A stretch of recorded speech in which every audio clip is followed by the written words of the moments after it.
Yan ang dalawa kong kasama, kumakain na ng buko na pinipitas ko. Hi! Yun o, kumakain na sila. Lugi ako dito sa ibabaw eh. Ayun o, tutoy o. O ano? Wala gani? Alanganin?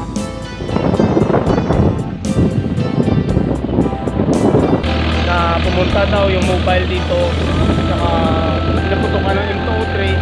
Buti na lang hindi tumama sa matigas. Yung bala ng M203 ay tumama sa putik, kaya hindi sumabog dito sa area na to. Diyan sa may bandang ibabaw na yun, diyan naka yan mga makasiman mo ha. Punta namin muna dito yung lugar na saan natin yung kasagsagan pa ng panahon ng mga taong labas. Kung tatawagin ay mga kaliwang grupo, tawagin nila ay rebelde. Ito yung lugar dati na halos nung 1990s. Itong lugar na ito ay lugar talaga ng mga tinatawag natin na mga kapatid natin sa ibabaw, yung mga kapatid natin ng mundok, tawagin. Dito yung kalsada na ito noon, dito hinaharang doon sa labas highway yung mga truck ng mga San Gilbert. Ay mga kapatid natin nagtatrabaho sa kampo. Ayan. Pero yung mga tao na yan yung iba dyan halos hindi naman nagarito yan. Iba mga dayo nagtatrabaho lang.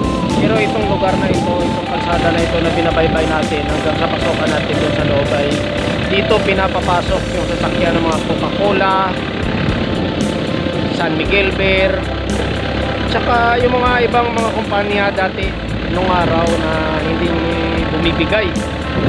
Pag tinatawag nilang hiningihan nila. Kasi nung araw kalakasan ng gano'n, di ba? Kapag ayaw mo bumigay sa kanila, hinaharang yung mga sasakyan nyo sa highway, tapos pinapapasok kung saan nila dalhin dito sa lupan o saan banda malapit sa kanilang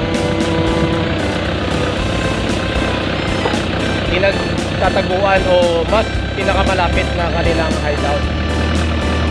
Pinapapasok nila. At saka nung araw dito kasagsagan ng ambos dito yata yung binabalita na sinasabi na may batong malaki dyan dati nung araw. Tapos dito rock road pa yun ito noon.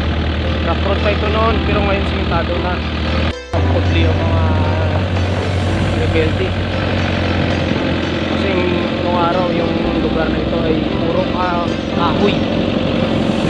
Puro na kahoy.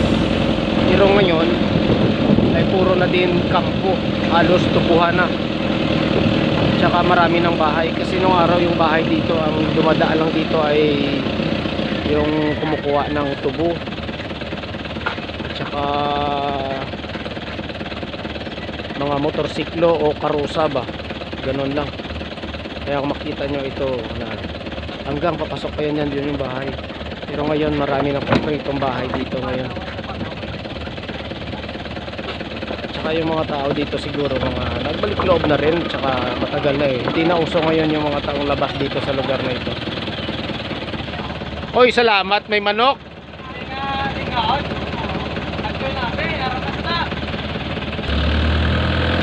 Ito malayo pa yung kalsada na to.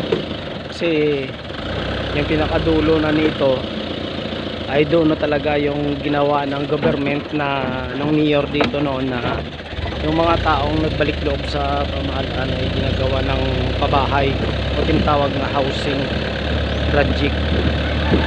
Kaya malayo pa ang kalsada na ito, pero hindi na siguro kami aabot doon sa pinakadulo nito kasi parang kritikal na yung area doon.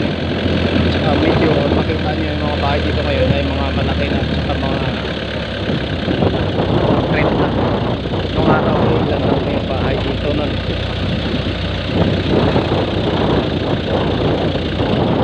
Bundok talaga to, ayun o.